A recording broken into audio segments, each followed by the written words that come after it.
గోదావరి పరవళ్లు తొక్కుతోంది. ఎగువన కురుస్తున్న భారీ వర్షాలతో ఏపీ తెలంగాణలో గోదావరి ఉధృతంగా ప్రవహిస్తోంది. ధవళేశ్వరం ఆనకట్ట వద్దకు భారీగా వరద నీరు వచ్చి చేరుతోంది. భద్రాచలం వద్ద గరిష్టంగా 51 అడుగుల నీటి మట్టం కొనసాగుతోంది. రెండో ప్రమాద హెచ్చరిక ఇప్పటికే జారీ చేశారు.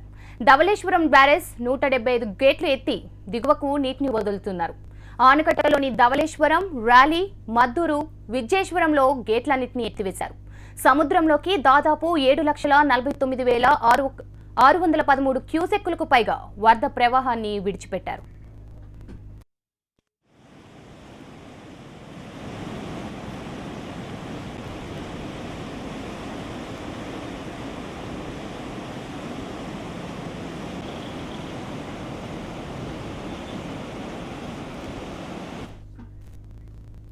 తెలంగాణ జిల్లాలో 4 రోజులుగా కురుస్తున్న భారీ వర్షాలకు తోడు మహారాష్ట్రలో కురుస్తున్న వర్షాలకు ఖమ్మం, వరంగల్, ఆదిలాబాద్ జిల్లాల్లోనూ గోదావరి ఉగ్రరూపం దాల్చింది.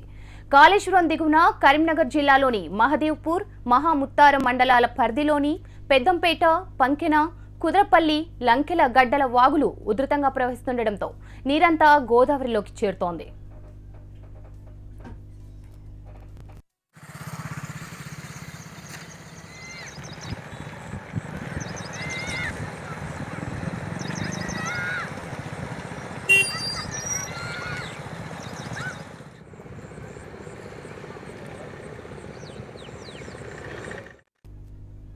వరంగల్ జిల్లాలోని జంపన్న వాగు, గౌరారం వాగు, ముసలమ్మ వాగు, ఛత్తీస్గఢ్ నుంచి ఇంద్రావతి ప్రవాహం, ఖమ్మం జిల్లా పరిధిలోని తాలిపేరు వరద నీరంతా చేరడంతో భద్రాచలం, కాళేశ్వరం, ఏటూరు నాగరం వద్ద గోదావరి ఉప్పొంగుతోంది.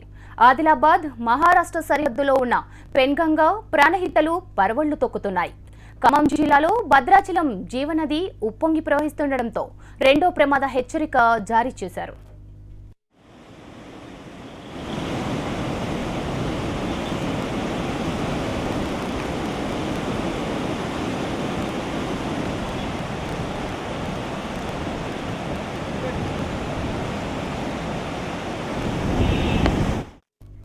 పశ్చిమ గోదావరి జిల్లా పోలవరం వద్ద సోమవారం 4 మీటర్ల మేర వరద పెరిగింది. పోలవరం నుంచి ఏజెన్సీ గ్రామాలకు వెళ్లే కొత్తూరు గ్రామ సమీపంలో ఉన్న తువ్వ కాల్వపైకి వరద నీరు ప్రవహించడంతో రాకపోకలకు అంతరాయం ఏర్పడింది. పట్టిసీమ ఎత్తిపోతల పథకం వద్ద నీటి మట్టం 22 మీటర్లకు చేరింది.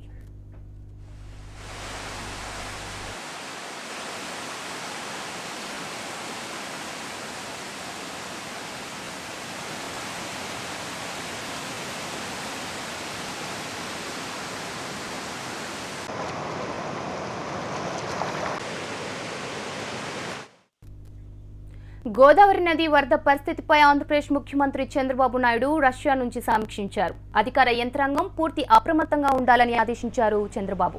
పట్టిసీమ పనుల పురోగతిని అడిగి తెలుసుకున్నారు. గోదావరి వరద ఉధృతిపై ఉప ముఖ్యమంత్రి కేఈ కృష్ణమూర్తి, ప్రభుత్వ ప్రధాన కార్యదర్శి ఎస్పీ చక్కర్, తూర్పుగోదావరి జిల్లా కలెక్టర్లతో ఫోన్లో మాట్లాడారు ఏపీ సీఎం. ముందస్తు చర్యలకు రెవెన్యూ యంత్రాంగం సిద్ధంగా ఉండాలని ఆదేశించారు. వరద ఉధృతి, భారీ వర్షాలపై ఎప్పటికప్పుడు నివేదికలు ఇవ్వాలని అధికారులను మంత్రి కేఈ సైతం ఆదేశించారు.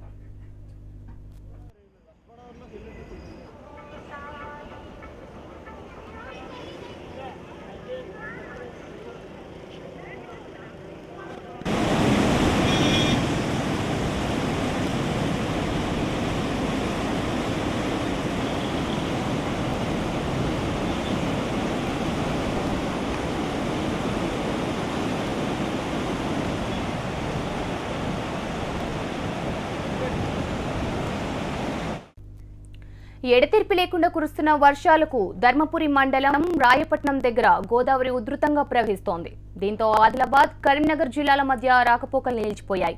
మరోవైపు శ్రీపాద, ఎల్లంపల్లి ప్రాజెక్టులకు భారీగా వరద నీరు వచ్చి చేరుతోంది.